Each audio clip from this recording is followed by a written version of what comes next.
paz. Irmãos, Amém. uma perguntinha rápida. Fora os obreiros. Quantos lembram que capítulo é hoje? 27. Quem lembra que capítulo foi semana passada? 26. Então hoje é o 27. 27. Ah, mas pouca gente lembra. Atos dos Apóstolos, capítulo de número 27. Na verdade, agora que adentramos no mês de dezembro, estamos completando um ano pregando somente Atos dos Apóstolos. Hoje pregaremos o número 27, semana que vem o último capítulo. Com a graça do Senhor Jesus. Então, meus irmãos, Atos dos Apóstolos, capítulo de número 27. O grande desafio hoje vai ser o tamanho do capítulo. Fora o capítulo 7,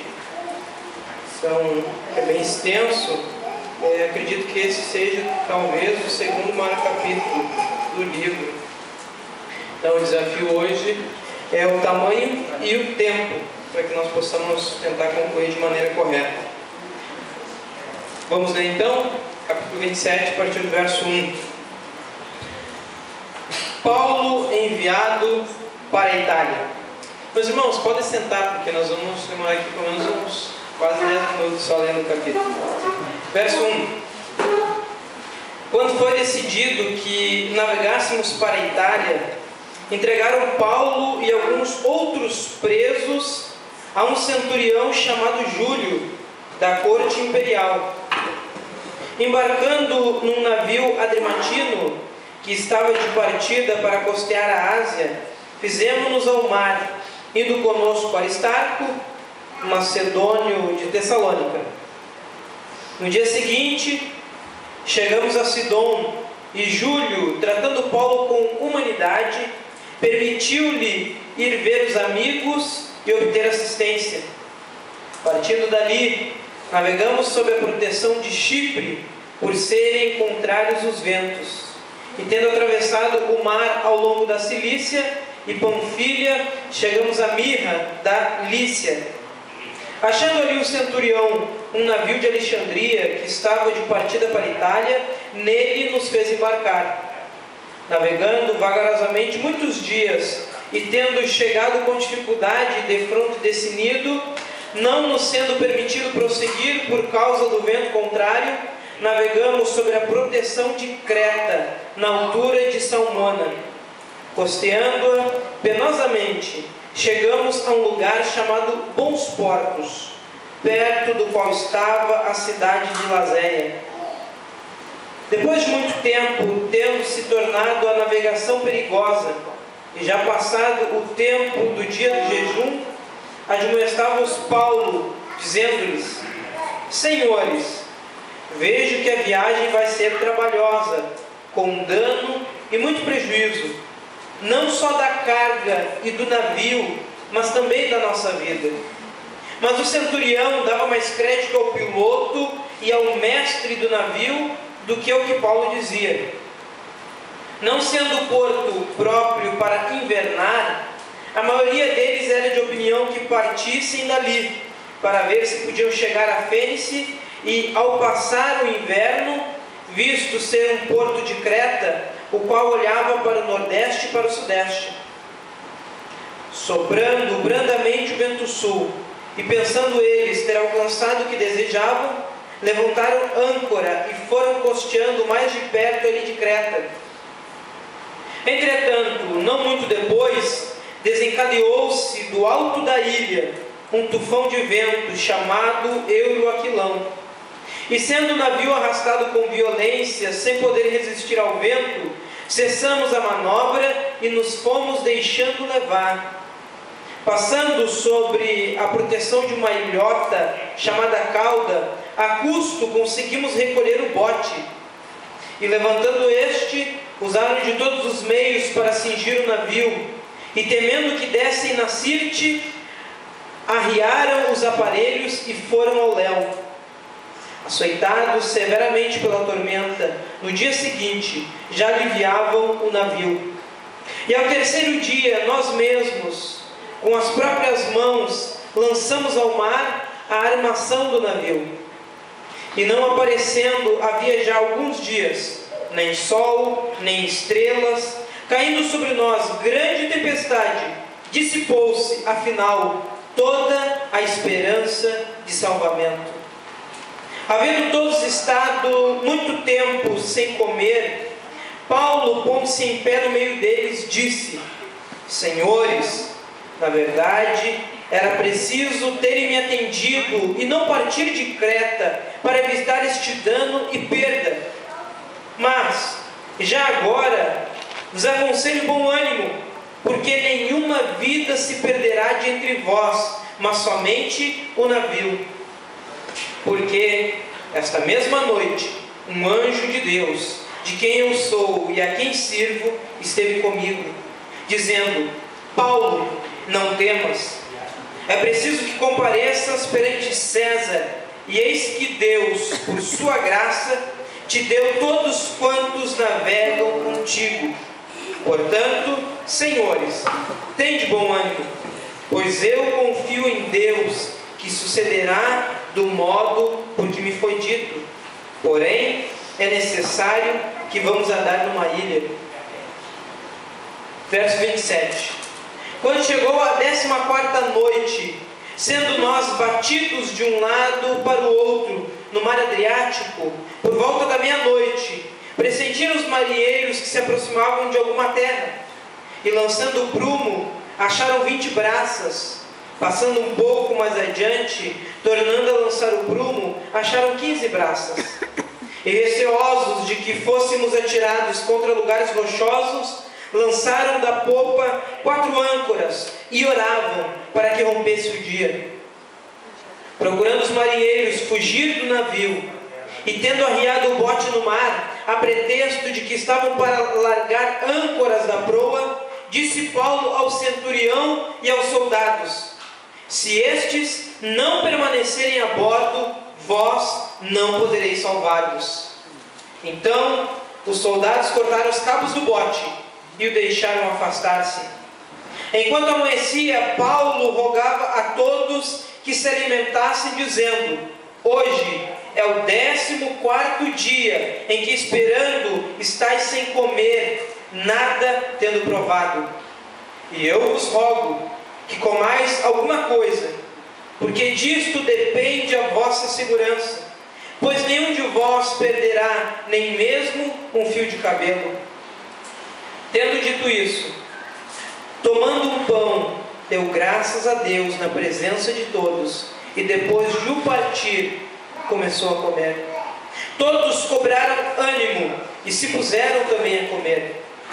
Estávamos no navio 276 pessoas ao todo. Refeitos com a comida, aliviaram o navio, lançando o trigo ao mar. Quando amanheceu, não reconheceram a terra, mas avistaram uma enseada, onde havia praia. Então consultaram entre si, se não podiam encalhar ali o navio. Levantando as âncoras, deixando-no ir ao mar, largando também as amarras do leme, e alçando a vela de proa ao vento, dirigiram-se para a praia. Dando, porém, num lugar onde 2 correntes se encontravam, encalharam ali o navio. A proa encravou-se e ficou imóvel, mas a popa se abria pela violência do mar. O parecer dos soldados era que matassem os presos, para que nenhum deles, nadando, fugisse. Mas o centurião, querendo salvar a Paulo, impediu-os de o fazer, e ordenou que os que soubessem nadar fossem os primeiros a lançar-se ao mar e alcançar a terra. Quanto aos demais, que se salvassem, uns em tábuas e outros em destroços do navio. E foi assim que todos se salvaram em terra. Amém. Meus irmãos, apesar de extenso, o capítulo 27, ele é cheio de pormenores. Nós vemos que Lucas foi extremamente minucioso ao relatar o capítulo 27. E é interessante que quando ele começa, lá no verso de número 1, ele diz o seguinte: quando foi decidido que navegássemos para a Itália, entregaram Paulo e alguns outros presos a um centurião chamado Júlio, da corte imperial. Embarcando num navio adramitino, que estava de partida para costear a Ásia, fizemos-nos ao mar, indo conosco Aristarco, macedônio de Tessalônica. O versículo de número 2, ele é enfático nas duas expressões de Lucas: fizemos-nos ao mar, e também indo conosco Aristarco. Isso, meus irmãos, demonstra que Lucas estava presente, foi testemunha ocular dos fatos que aqui relatou. Não foi apenas que Lucas ouviu do apóstolo Paulo, ouviu de alguém, ou soube desta história. Não, Lucas está juntamente com o apóstolo neste episódio. Nós vamos ver que ele menciona que Aristarco, macedônio de Tessalônica, também estava com o apóstolo Paulo. E a maioria dos escritores que comentam o capítulo 27 e mencionam as pessoas que estavam junto com o apóstolo Paulo no navio, estava Paulo, seus dois amigos, estava ali também o centurião Júlio e os seus soldados, estava os prisioneiros que naquele momento também estavam sendo levados a Roma, também os mercenários. Naquela época não havia um transporte de pessoas através do navio. Havia o comércio que se usava no navio e as pessoas iam junto, mas não existia exatamente o transporte de pessoas. E é neste ambiente que Paulo está. E aí os comentaristas relatam que para Aristarco e Lucas estarem com Paulo, provavelmente só havia um jeito, sendo que Paulo estava preso. É que eles se colocaram na condição de escravos para poderem acompanhar Paulo na sua viagem. E é interessante que talvez seja esse um dos motivos pelo qual o centurião Júlio olha para Paulo e diz que trata ele com humanidade, que trata Paulo com respeito, com dignidade, não como um simples prisioneiro. Afinal de contas, um homem que tem 2 escravos indo preso com ele, não é qualquer pessoa, não é qualquer um, é alguém que tem algo diferenciado dos demais prisioneiros. Também relatam que provavelmente esses prisioneiros estavam indo a Roma já condenados e serviriam em Roma, talvez até mesmo no Coliseu, como espetáculo para aquela sociedade. E é nestes termos que Lucas começa então a nos relatar o capítulo de número 27. E no verso 1 ele diz: quando foi decidido que navegássemos para a Itália. Nos lembremos dos capítulos anteriores, em que Paulo está 2 anos preso em Cesareia, e ele se defende, ele põe a sua situação diante de Félix, diante de Festo, diante de Agripa, e agora surge a oportunidade de que Paulo vá para Roma, vá para a Itália, conforme era o desígnio do Senhor. E para nós nos lembrarmos de algumas dessas questões, eu gostaria que os irmãos lessem um pouquinho mais atrás, no capítulo de número 23, e o versículo de número 11.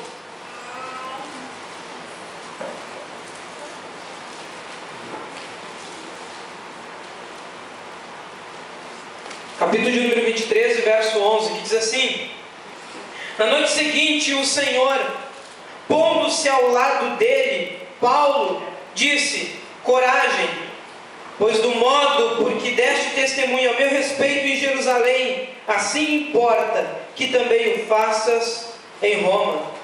Meus irmãos, a situação de Paulo, ela não é algo que está fora do controle do Senhor.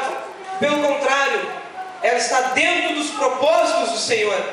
Porque foi Deus quem disse para o apóstolo que ele iria testemunhar em Roma diante do imperador, assim como deu testemunho em Jerusalém e também em Cesareia. Aleluia. O capítulo 27, ele é a prova da providência de Deus. Ele é a prova de que tudo está no controle do Senhor. E John Stott, ele relata que a providência de Deus se manifestou de duas formas no capítulo 27. Primeiro, levando Paulo até Roma. Este era o objetivo do apóstolo, era o desejo dele, testemunhar em Roma. E também era propósito do Senhor. E em segundo lugar, a providência de Deus se dá de uma outra forma, levando Paulo até Roma como prisioneiro.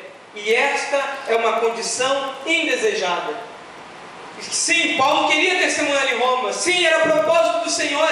Mas talvez não era o propósito ou a intenção de que Paulo fosse testemunhar na Itália e em Roma como prisioneiro. Mas esse era o propósito do Senhor. Essa é a maneira como Deus, dentro de toda a sua história, para com o apóstolo Paulo, quis assim. Nós vemos Deus em todos os capítulos guiando dessa maneira. E o que há por trás de tudo isso que nós vemos no capítulo 27, lemos? Tudo impedia que Paulo fosse chegar em Roma. Nós vemos que existe o mar revolto. Nós vemos que existe um tufão, existe o vento. Nós vemos que existe ainda, no capítulo de número 28, que será pregado na semana que vem, Paulo é mordido por uma víbora, e entende-se que ele será morto por este veneno da víbora. E também Paulo não morre. O mar não é suficiente, o vento não é suficiente, a víbora não é suficiente, porque Deus havia dito que Paulo pregaria em Roma. Aleluia. E assim sucedeu. Glória a ti, Senhor. Nós vemos que havia maquinações dos homens, houve estratégias para matarem Paulo, houve conspirações, artimanhas dos judeus para que Paulo fosse morto, houve ameaças de que matariam a Paulo. Chegaram alguns homens a fazer jejum dizendo: nós não comeremos enquanto Paulo não morrer.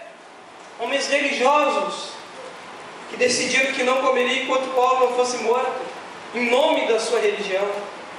E assim é em que o apóstolo está aí diante do capítulo 27, e Lucas está nos relatando que então partiu Paulo rumo à Itália. E meus irmãos, quem dera a circunstância fosse tranquila. Paulo pega um navio aqui, percorre todo o mar, chega na Itália e se apresenta diante do império. Quem dera fosse dessa maneira. Mas tratando-se da vida do apóstolo Paulo, nós sabemos que provavelmente não seria assim. Assim como Deus havia dito para Paulo que importava que ele declarasse, testemunhasse o nome do Senhor por muitos sofrimentos. E assim foi que o apóstolo Paulo fez. Então o navio ele sai de Cesareia e ele ruma, em primeiro momento, do versículo 1 ao versículo 8, até a ilha de Creta. E nós vamos ver de que maneira sucedeu isso. No versículo de número 2, nós vemos que a partir dali, Paulo ele vai precisar, para chegar até a ilha de Creta, parte do trajeto de 2 navios. A viagem de Cesareia até a ilha de Malta, primeiro deu-se em 2 estágios, 2 navios, um Adramítio e outro Alexandrino. E esta viagem durou 2 semanas. Eram navios de carga, pois naquela época não existia navio de passageiros. Versículo de número 3. No dia seguinte, chegamos a Sidom, e Júlio, tratando Paulo com humanidade, permitiu ir ver os amigos e obter assistência. Meus irmãos, imagine para um homem que está 2 anos preso, como o apóstolo Paulo. Está sendo levado agora como prisioneiro em um navio de carga rumo à Itália. E aí diz que o centurião romano, termo usado que tratou Paulo com humanidade. E quando eles pararam em Sidom, ele permitiu ir ver os amigos e receber assistência. E eu me pergunto, que consolo em meio às sua prisão, em meio a essa situação, o apóstolo Paulo receber este auxílio em ir ver os amigos e obter assistência. Sabemos que em outro momento Paulo esteve também pregando nessa região e tinham lá alguns irmãos convertidos, e diz que então ele foi ver os amigos. Que consolo quando em meio às adversidades da vida, mesmo preso como Paulo estava, ele tinha ainda os seus amigos. Porque muitas vezes quando a adversidade sobrevém, as lutas sobrevêm, às vezes nem os amigos sobram para nos dar assistência. E diz que ele não só encontrou os amigos, como deles recebeu assistência. É como se fosse aqui uma oportunidade de Deus, dizendo a Paulo que ele não estava sozinho nessa luta. Já não bastasse Lucas e Aristarco estar com ele, ainda existiam outros amigos, que não no mesmo barco, mas ainda assim permaneciam amigos do apóstolo Paulo. E quando ele chega naquele local, diz que recebeu deles assistência. Porque os amigos não são apenas para os momentos bons. Os amigos não são apenas para os momentos de festas. Pelo contrário, os amigos são para os momentos de adversidade. Que ele tem um conhecido provérbio: em todo tempo há um amigo, e na angústia se nasce um irmão. Porque é na angústia que nós encontramos quem está ao nosso lado. Não apenas para festejar, se alegrar, usufruir daquilo que temos em comum, mas sim aqueles que estão ali para conosco passarem pelas tribulações da vida, e elas virão. Uma coisa é certa, elas virão, sempre vem. Não há ninguém que não esteja tão bem que não vá passar por lutas e adversidades. Pelo contrário, nós vamos ver mais à frente que quando eles chegam em determinado momento, em determinado local, e Paulo diz: olha, o vento está bom, o tempo também está favorável à situação, mas eu recomendo o seguinte: não vamos sair daqui, porque se nós sairmos, nós vamos passar por dificuldade. Então o centurião, responsável pelos presos, ele vai até o dono do navio, ele vai até o piloto, consulta eles e resolvem o seguinte: vamos partir. Afinal de contas, o tempo está bom, o clima está favorável, o momento é bom para partirmos até uma ilha melhor. E Paulo disse: mesmo que o momento esteja bom, nós vamos passar por dificuldades. Meus irmãos, não há na vida de ninguém somente momentos bons. E é nos momentos de adversidade é ali que o nosso cristianismo se define. É no momento em que todas as coisas são contrárias, como neste caso. Nós vamos ver que o vento é contrário, o clima é contrário, a situação é desfavorável, mas Paulo está ciente de que Deus havia lhe dito: tu irás pregar em Roma. E é esta fé na palavra de Deus que faz com que o apóstolo, mesmo diante de toda essa adversidade, ele não está chorando, ele não está se lamuriando, ele não está desonrando a Deus com as suas palavras. Ele está dizendo aos homens do navio: tenham bom ânimo, porque Deus disse, o que Deus diz vai se cumprir. Ele não está sendo consolado, ele está consolando. Ele não está exigindo que alguém desfaça a situação. Ele está dizendo: essa situação é providência de Deus, para que nós chegamos lá. E assim, recebendo assistência, é que o apóstolo Paulo então retorna ao navio. Veja bem, Paulo é prisioneiro, e o centurião diz: Paulo, vá ver seus amigos, receba assistência. É interessante que Paulo não tenta fugir. Paulo não tenta achar outro meio de chegar em Roma. Não, pelo contrário, assim como o centurião lhe usa de benefício, Paulo honra a sua palavra, e mesmo sendo preso agora, estando sem nenhuma guarnição, estando sem ninguém que lhe constranja a retornar ao navio, Paulo usa de honra da sua palavra, e mesmo sem que ninguém lhe constranja ou lhe obrigue, ele volta ao navio sabendo que continuava na condição de preso. Ele não usa de oportunidade para ganhar vantagem. Não, Paulo honra. Assim como recebeu a permissão, ele volta ao navio e se apresenta novamente perante Júlio. E assim, verso número 8, diz que costeando penosamente, chegamos a um lugar chamado os Bons Portos, perto do qual estava a cidade de Lazéia. Chegaram até determinado local, e o nome já é propício, Bons Portos. Parece um lugar bom para ficar, parece um lugar bom para estar. E alguns historiadores, estudiosos vão dizer que realmente era bom. O lugar era lindo, o mar naquela região era mais calmo.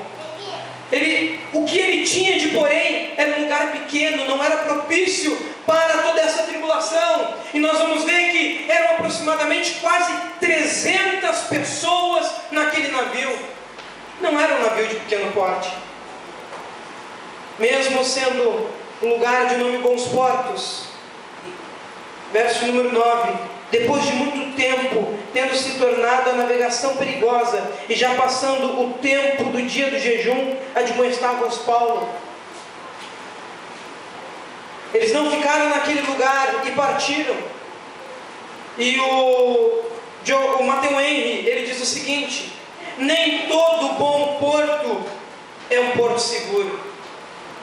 Mais ainda, pode haver mais perigo onde há mais prazer. Nem todo bom porto é um local seguro. Matthew Henry, levando para a questão espiritual, diz: mais ainda, pode haver mais perigo onde há mais prazer. Porque às vezes, onde há muito prazer, nós acabamos por perder o foco, perder o objetivo. Onde há muito prazer, nós acabamos de nos deleitar de tal maneira de nos esquecermos qual é a nossa missão, qual é a nossa função como cristianismo, como igreja. Ele diz: nem todo lugar bom é um lugar seguro. Pelo contrário, às vezes onde há muito prazer, é ali que mora o perigo. E é ali que nós precisamos cuidar, porque é onde nós baixamos a guarda. E diz que então eles continuaram. Depois de muito tempo, tendo se tornado a navegação perigosa, passou-se o dia do jejum, e admoestava-os Paulo, dizendo-lhes, verso 10: senhores, vejo que a viagem vai ser trabalhosa, com dano e muito prejuízo, não só da carga e do navio, mas também da nossa vida. Mas o centurião dava mais crédito ao piloto e ao mestre do navio do que ao que Paulo dizia. Agora nós vemos que, a partir do verso 9, há um grande perigo no mar. E ele diz: tendo se tornado a navegação perigosa, todos sabiam que não poderiam chegar à Itália sem antes invernar em algum lugar. As navegações deveriam parar no início de novembro, pois era uma época muito perigosa, e eles estavam a 64 quilômetros do próximo porto. Eles sabiam que o texto relata que já passado o tempo do dia do jejum, e aqui Lucas está se referindo ao Yom Kippur, que é o dia do perdão para os judeus, que é no mês de outubro. Então significa que eles estavam entrando no mês de novembro, um mês naquela região perigoso para se navegar, e eles deveriam invernar em algum lugar. Vamos continuar, não apenas para a carga, não apenas para o navio, mas para a nossa própria vida. E diz que então não lhe deram crédito. Versículo 11: eles então decidiram que seguiriam adiante. No verso número 13: soprando brandamente o vento sul, e pensando eles ter alcançado o que desejavam, levantaram âncora e foram costeando mais de perto a ilha de Creta.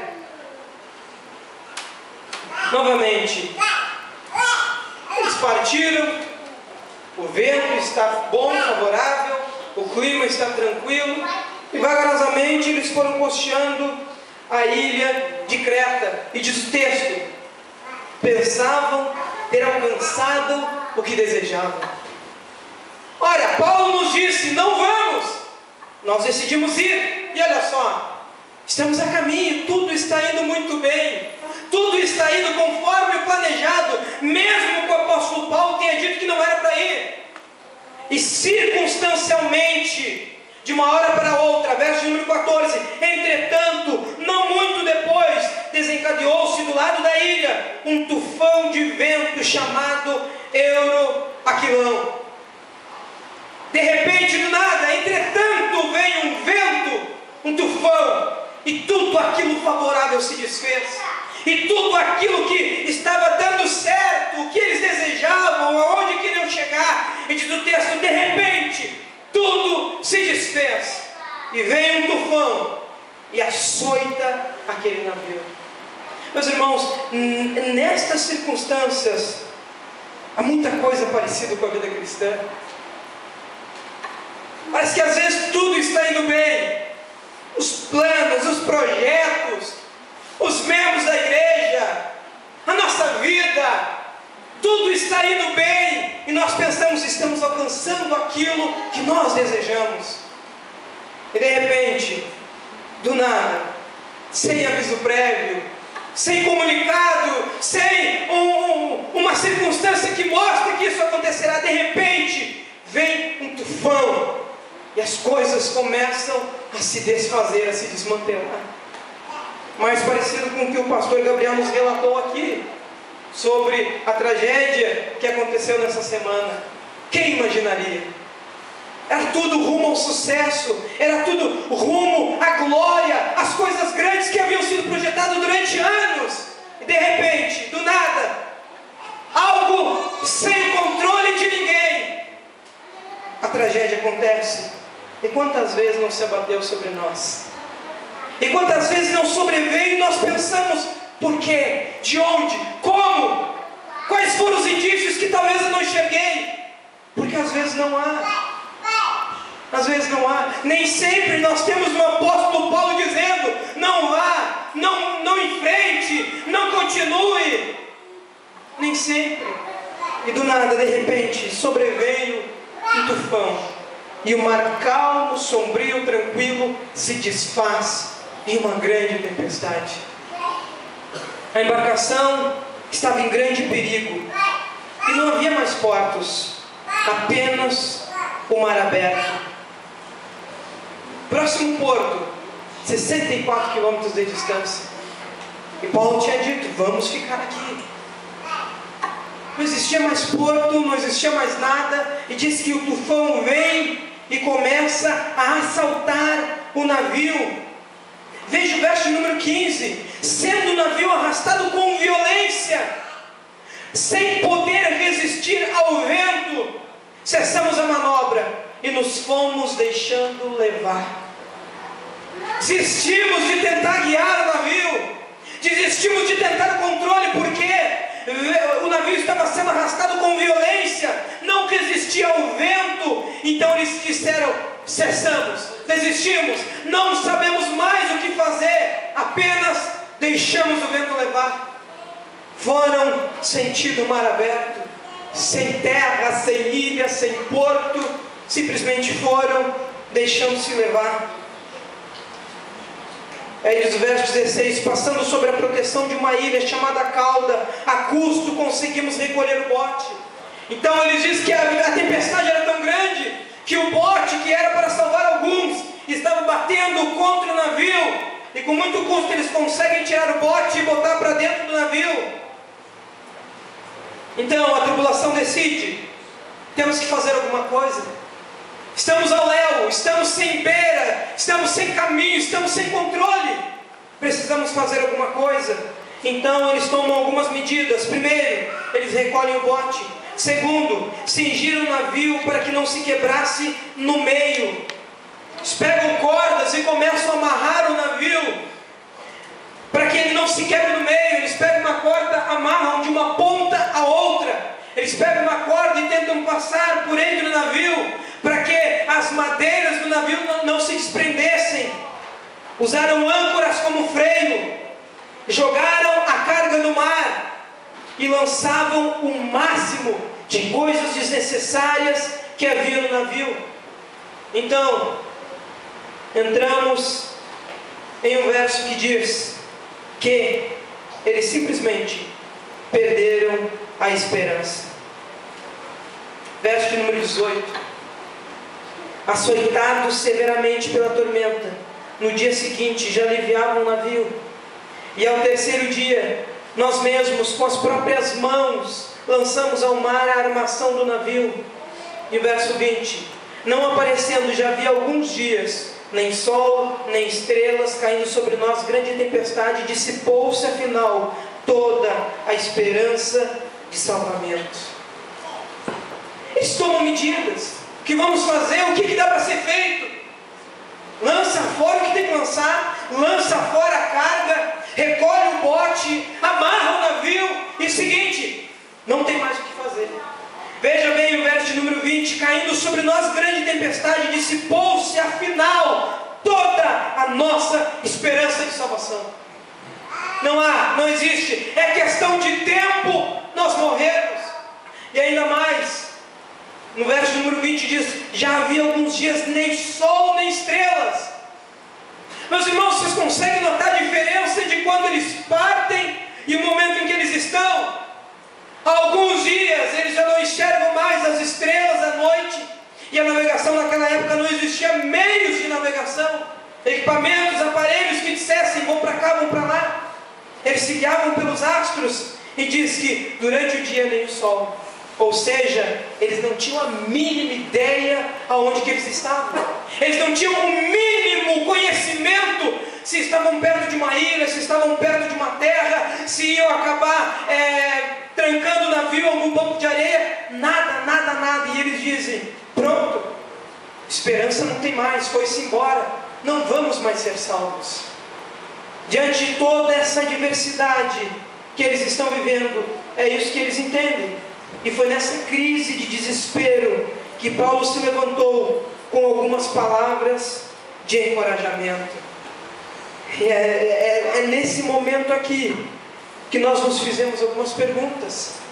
Porque Paulo está preso, está no mesmo navio. E olha o que diz o versículo de número 19: nós mesmos, com as próprias mãos, lançamos tudo fora do navio. Meus irmãos, Paulo não é passivo, Lucas não é passivo, eles estão trabalhando. Ora, mas Paulo é ciente de que Deus havia lhe dito que ele chegaria em Roma. Paulo poderia simplesmente sentar e esperar que as coisas se dissipassem, mas não, ele está lá, e ele diz: nós mesmos, com as mãos, botamos tudo que era possível fazer, nós fizemos. E aqui está a questão da soberania divina e a responsabilidade humana. Paulo está demonstrando para nós que Deus está no controle, sim, totalmente. Mas eu também posso, dentro das minhas possibilidades, auxiliar estes homens que estão desesperançosos, sem esperança, sem salvação. Parece-nos que Paulo é o único, dentre estas quase 300 pessoas, que tem a capacidade de entender, tem a capacidade de discernir tudo o que está acontecendo, porque nós vamos ver as palavras do apóstolo Paulo, e ele diz: o Deus a quem eu pertenço me apareceu através de um anjo nessa noite. Paulo era consciente de que ele não pertencia a si mesmo, não pertencia a Deus. Aleluia. Paulo está dizendo: eu não tenho medo de morrer, eu não pertenço a mim mesmo. Eu não pertenço a mim mesmo. Estes homens estão desesperados porque eles não têm conhecimento de que o Evangelho, a graça de Deus, a salvação de Deus, no momento em que Cristo veio sobre Paulo, ele disse: não pertenço mais a mim mesmo, pertenço a Cristo, meu Senhor.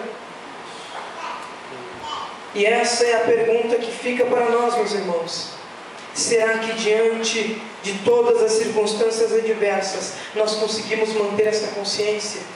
Nós conseguimos manter esta fé? Porque Paulo, em vez de estar pedindo: por favor me consolem, ele está dizendo: não, tenham bom ânimo, porque Deus prometeu, e se Ele prometeu, Ele vai cumprir.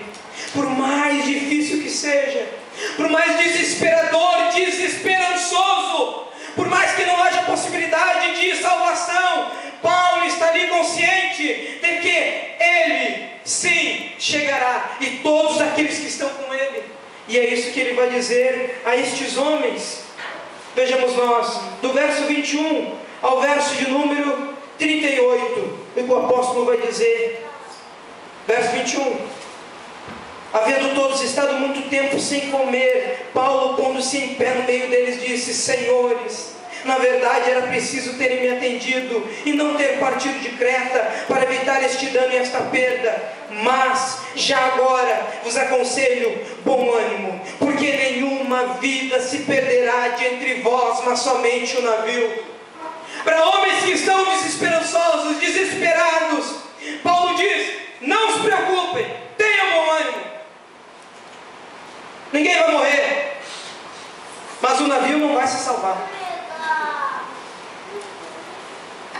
Ninguém vai morrer, mas o navio vai se perder.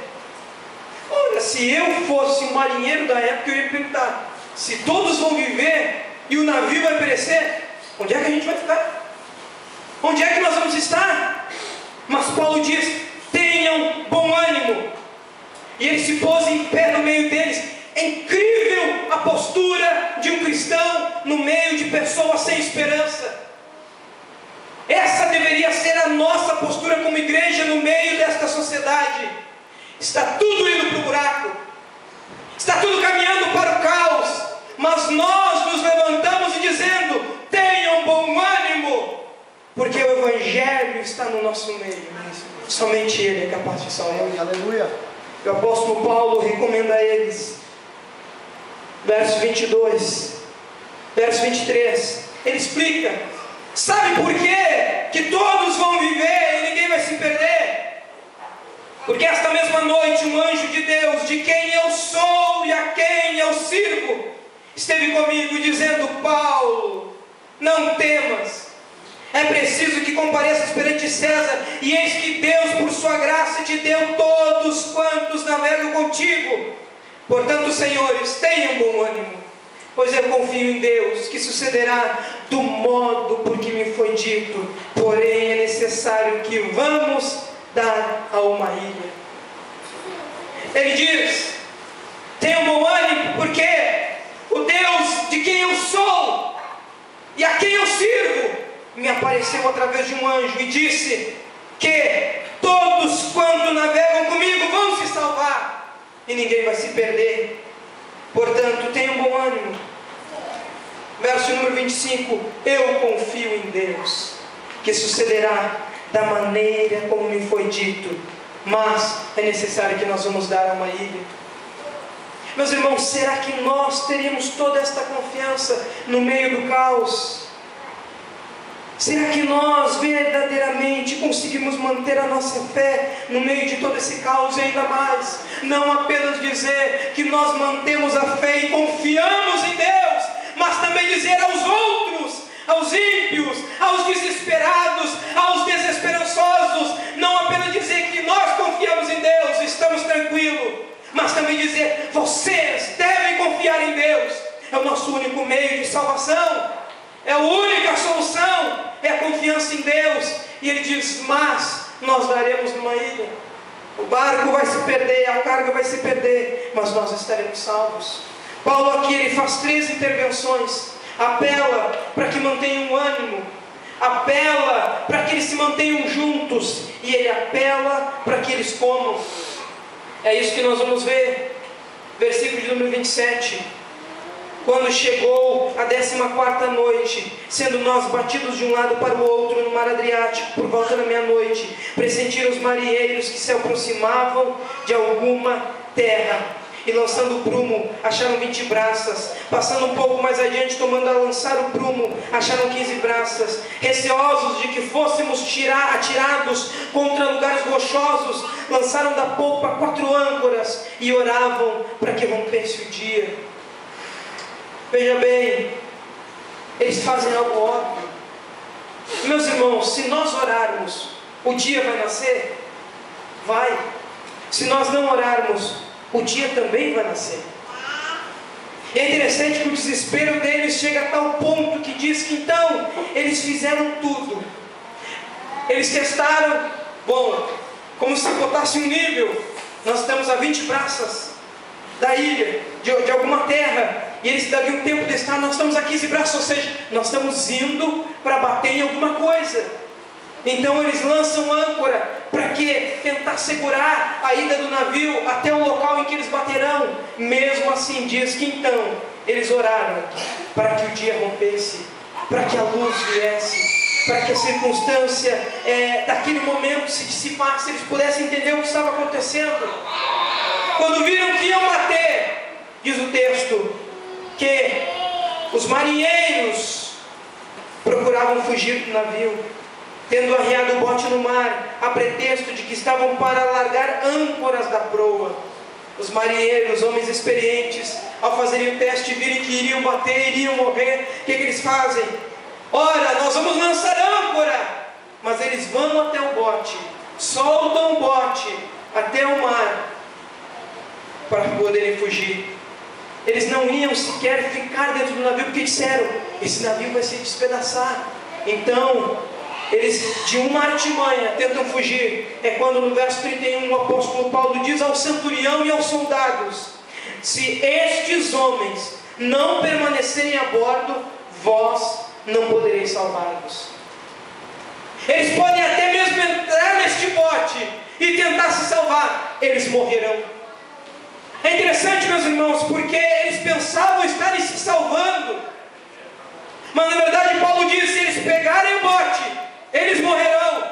Se eles não ficarem no navio, eles não poderão se salvar. A lógica é inversa.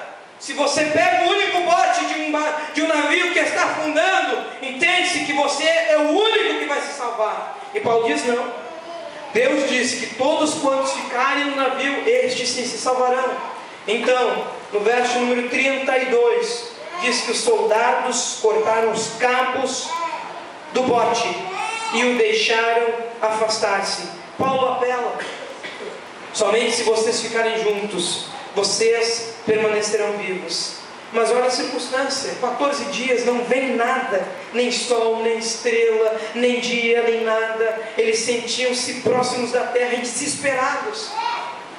Mas os soldados cortaram os cabos do bote e os deixaram ir. Imaginem vocês, irmãos, os marinheiros olhando aquele pequeno bote indo embora e dizendo: morreremos, nossa única salvação está indo embora. É interessante porque os soldados cortaram o bote e deixaram ir, mas quem queria fugir eram os marinheiros. Então naquele momento há um conflito naquele local de interesses e circunstâncias, e Paulo novamente toma a frente e diz: a situação é essa, quem fica vive e quem tenta se salvar se morre. É mais ou menos, eu me recordo das palavras de Jesus: quem quer salvar a sua vida, na sua força, no seu braço, nas suas boas obras, nas suas boas intenções, perdê-la. Agora, quem perder a sua vida por amor a mim, salvá-la. A lógica do Evangelho é sempre ao contrário, é sempre inverso. E nós precisamos ter consciência disso, ao ponto em que então, enquanto amanhecia, Paulo rogava a todos que se alimentassem, dizendo: hoje é o 14º dia em que esperando estáis sem comer e nada tendo provado. Eu vos rogo que comais alguma coisa, porque disto depende a vossa segurança, pois nenhum de vós perderá nem mesmo um fio de cabelo. Veja bem que desafio a fé destes homens. Eles estão vendo que o navio vai bater contra as rochas, que o navio vai se despedaçar, e Paulo diz o seguinte: não é remem, não é se desesperem. Paulo diz: como? Tranquilizem-se, vocês vão precisar de forças para poder ainda na próxima adversidade tomar conta da situação. Então é o seguinte: não se desesperem, mesmo que faz 14 dias que vocês não comem, que vocês não veem nada, situação desesperadora, mas mesmo assim Paulo diz: como? Simplesmente porque nenhum fio de cabelo se perderá da vossa cabeça. Eles estão olhando, o navio vai se despedaçar, a carga vai se despedaçar, os homens na visão deles vão morrer, e Paulo diz: não, pelo contrário, nem um fio de cabelo sequer vai perecer, nada vai acontecer, nenhuma circunstância é capaz de desfazer aquilo que Deus prometeu.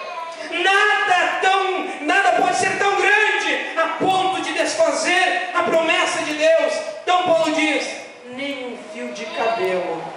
de se perder da vossa cabeça.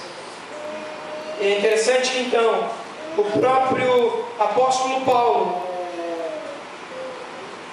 no verso de número 35 diz: tendo dito isso, tomando um pão, deu graças a Deus na presença de todos, e depois de o partir, começou a comer. Aleluia.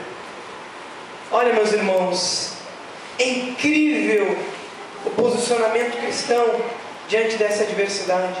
Paulo toma a frente, pega um pão, o parte diante deles e diz: graças te dou, Senhor.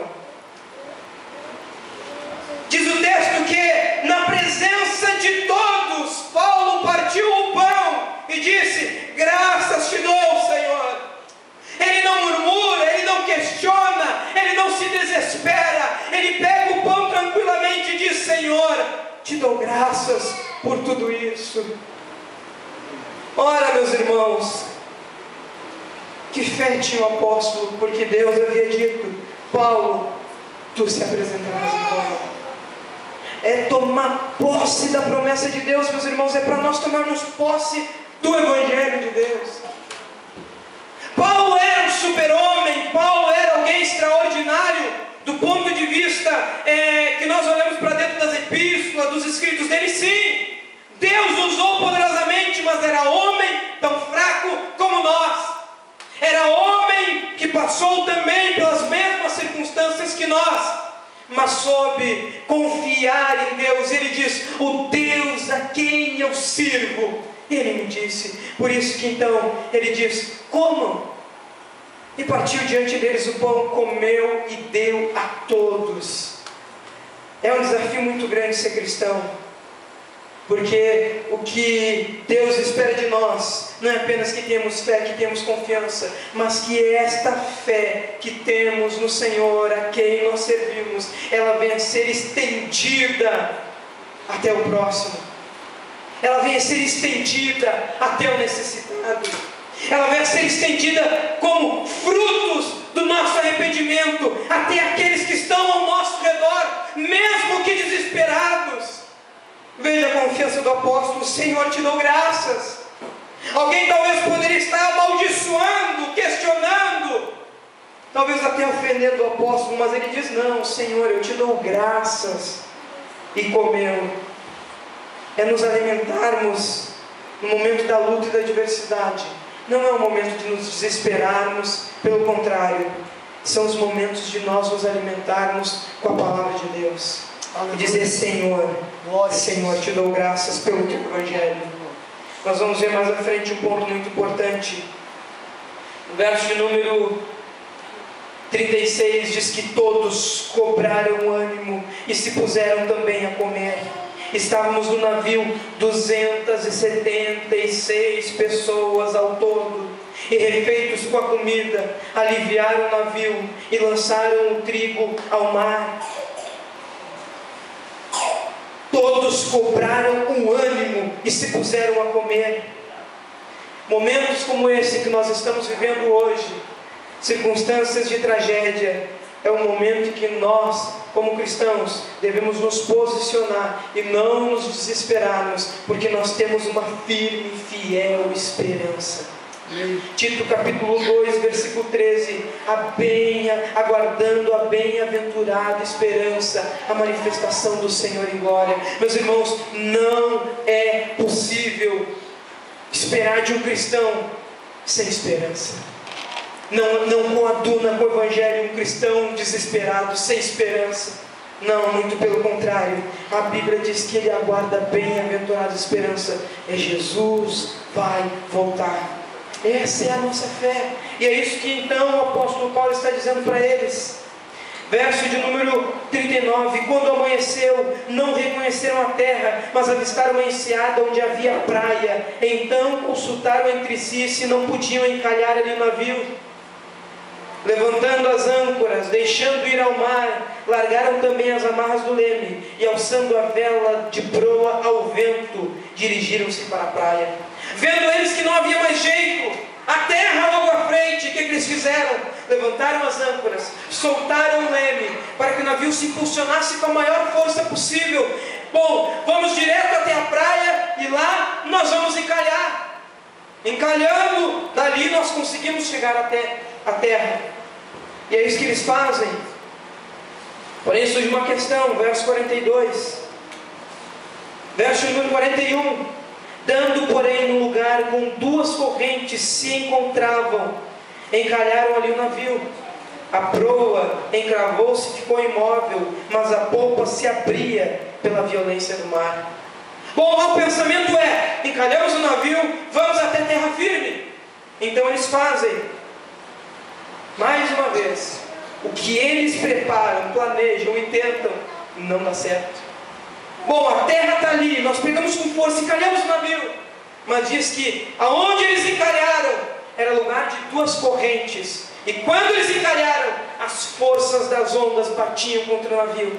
E o verso número 41 diz o seguinte: e a polpa se abria pela violência do mar, e encravou-se ali e ficou imóvel. Eles estão agora encalhados. Resolvida a situação? Não, pelo contrário, as ondas estão destruindo o navio. Mais uma vez, os intentos, os planos, aquilo que eles entendem que vão se salvar, cai por terra. Meus irmãos, nada pode ser normal aonde o apóstolo Paulo está. E veja bem, versículo de número 42. Então os soldados, o parecer dos soldados é que matassem todos os presos, para que nenhum deles nadando fugisse. Porque o soldado romano, quando ele está sob responsabilidade de um preso, se ele deixar o preso fugir, provavelmente ele pagaria com a sua própria vida. Então o que é que eles dizem? Vamos matar a todos, para que pelo menos nenhum fugitivo haja.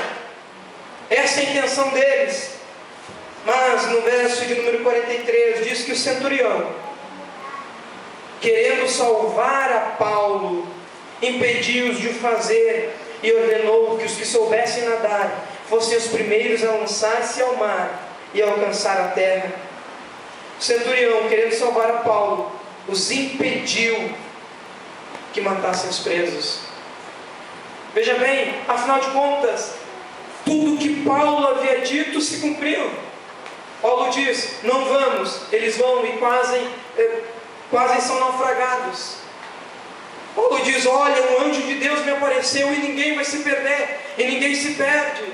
O apóstolo Paulo diz: não deixa ninguém sair com bote, senão eles vão morrer. Então isso também acontece. E agora o centurião ordenou que ninguém fosse morto, porque senão teriam que matar a Paulo. Parece que há uma intenção, de uma maneira ou outra, para que indiretamente o apóstolo fosse morto. Mas Deus usa então o centurião e diz que ele, querendo que não matassem a Paulo, ordenou: não mata ninguém. E assim aconteceu. E ele disse: quem sabe nadar, se joga no mar e sai nadando até a ilha. Versículo de número 44. Quanto aos demais, que se salvassem, uns em tábuas e outros em destroços do navio. Nesse momento, já tem peças, já tem partes dele que estão despedaçados por ali. Ele diz: quem não sabe nadar, fala o seguinte: se agarra numa madeira, se agarra em alguma coisa e vai tentar se salvar até a praia, porque não existe outro jeito. Concluímos então no versículo de número 44. E foi assim que todos se salvaram em terra. E foi assim, depois dessa epopeia, depois desta viagem épica, com todas estas circunstâncias, digna de uma história grega, digna de ser posto na literatura como uma coisa extraordinária. E diz então no verso de número 44: e foi assim que todos se salvaram em terra, e ninguém morreu, e nenhum fio de cabelo se perdeu. Porque versículo 23 e 11 de Atos diz: Deus disse: Paulo, tu chegarás em Roma. Dentro do próprio capítulo 27, o anjo disse: Paulo, ninguém vai se perder, tu chegarás em Roma. E assim, meus irmãos, diante de todas estas circunstâncias, Foi assim que todos se salvaram em terra. E assim tornou-se realidade que todos chegaram em segurança conforme a palavra de Deus. Meus irmãos, não há o que aconteça na vida do cristão que não esteja no controle do Senhor. Aleluia. Por pior que seja, por mais circunstancial, difícil, desesperador que seja, Deus continua no controle da nossa vida. Eu queria que os irmãos colocassem em pé e com a Bíblia aberta, vamos ler 2 textos que nos falam sobre isso. Filipenses, capítulo de número 4, versículo de número 11 ao 13. Filipenses, capítulo de número 4 e o verso de número 11.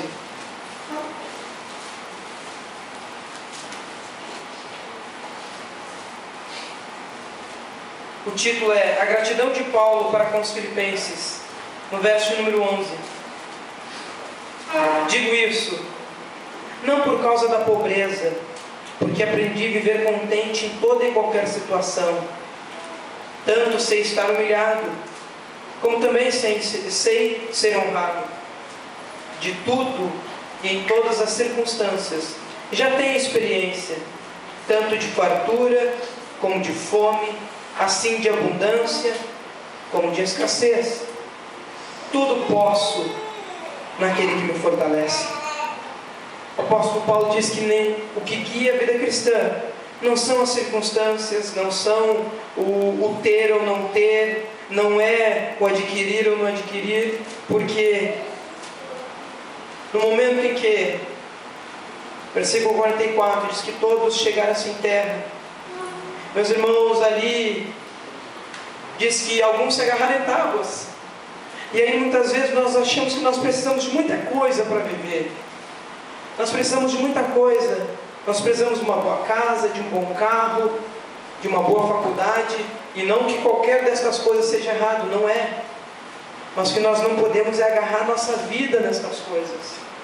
Porque no momento de desespero e de luta pela vida, só sobrou para eles um pedaço de tábua para que se salvasse. E aí nós nos pensamos que às vezes nós nos agarramos em tantas coisas, e no momento em que a nossa vida é posta em risco, a única coisa que nós queremos é nos mantermos vivos. Somente isso. E neste momento em que eles estavam agarrados em tábuas, dá para se dizer que a coisa que eles mais queriam é somente aquela tábua para manterem-se vivos. E isso é um grande exemplo para nós. John Stott diz sobre Paulo que homem, era um homem de Deus, era um homem de ação, era um homem do Espírito, era um homem de bom senso, nunca negligenciou o seu chamado, nunca recolheu a pregação do Evangelho. Pelo contrário, diante de todas estas coisas, Paulo anima estando preso, Paulo tenta solucionar sendo ele prisioneiro, Paulo tenta dizer que tenha um bom ânimo, porque apesar de tudo, Deus está no controle de todas as coisas. E essa é a grande lição que fica para nós nessa noite. O que nós precisamos? O que é essencial na nossa vida? Ainda comentando sobre o que aconteceu essa semana, meus irmãos, diante de uma situação de risco de morte, nós esquecemos tudo. Esquece tudo. Apenas quer uma única coisa: manter-se vivo. E é ali que nós pensamos: será que tudo que nós adquirimos e fazemos e realizamos ao longo da vida, todas estas coisas, o que será que é necessário e o que não é? E o apóstolo Paulo aqui nos relata isso, que naquele momento todos chegaram em terra, são salvos, sem bens, sem dinheiro, sem navio, sem carga, sem nada, apenas grudado numa tábua. Mas ali estavam eles. Aquela tábua simbolizava naquele momento a única ferramenta que Deus deu para que eles fossem salvos. E que isso seja uma lição para nós também. Repensarmos: Senhor, que eu não venha me apegar nas coisas desta vida, como nos diz o texto de Timóteo. Aquele que serve a Cristo não se embaraça com as coisas desta vida, mas que o nosso propósito seja fazer a vontade de Deus. Vamos orar. Deus Pai, nós te damos graça nessa noite, Senhor, porque diante destes 44 versículos e circunstâncias extraordinárias, fora do controle, algumas até mesmo, Deus, não conseguindo entender porque tanta coisa tinha acontecido em tão pouco tempo para que eles chegassem lá, mas através da Tua Palavra nós entendemos, era a vontade de Deus. Oh Pai, nesta semana em que muitos entristeceram o seu coração diante dessa tragédia que sobreveio, Senhor, nós nos repensamos, Senhor, o que nós precisamos para Te servir? O que nós precisamos para viver? O que realmente é essencial na nossa vida? Às vezes, Pai, nós nos desesperamos por tão pouco, por não termos o carro que queremos, por não morarmos na casa que gostaríamos, por não podermos cursar na instituição que nós queremos cursar a nossa faculdade, por não talvez termos o ministério que gostaríamos de ter. Mas diante de todas estas coisas, nós ouvimos a voz do apóstolo dizendo: tenha bom ânimo, porque ninguém se perderá, Deus está no controle, é a Tua providência. Quantos aqui nessa noite, Senhor, talvez hoje não vieram neste culto impactados por um problema pessoal, impactados por uma doença na família, impactados por um ente que está em uma situação difícil neste momento, Senhor, mas vieram aqui, estão aqui, Senhor, e eu gostaria de ser usado por Ti em toda a minha limitação e fraqueza, para transmitir isso, ó Deus, que quando é da Tua vontade, nenhum fio da nossa cabeça se perde, ó Pai. Ó Deus, que nós temos fé, convicção, que nós temos firmeza, coragem, no momento da adversidade, no momento da luta, do confronto, para dizer: o Deus a quem eu sirvo e a quem eu pertenço está a minha vida, e nada pode arrebatar da mão dEle. E que isso sirva de fé ao nosso coração. Ó Pai, nós Te pedimos nessa noite, Senhor, consola-nos, exorta-nos e conforta-nos para irmos à frente na vida cristã e dizendo: Senhor, Tu pode me usar para a glória do Teu nome e o Teu Evangelho. E que essa venha ser a nossa oração nessa semana, que pelo menos em algum momento o Senhor possa nos usar para pregar a Tua palavra, para pregoar o Teu Evangelho, para honrar ao Teu nome, dizendo as maravilhas que Tu tens feito por nós, ó Pai. Assim crendo, nós Te pedimos nessa noite, Senhor, para a glória do Teu nome, tudo aquilo que eu não consegui, na minha fraqueza e limitação, transmitir aos meus irmãos, que Teu Espírito Santo fale aos seus corações, e que assim seja, em nome de Jesus. E assim crendo, nós dizemos amém.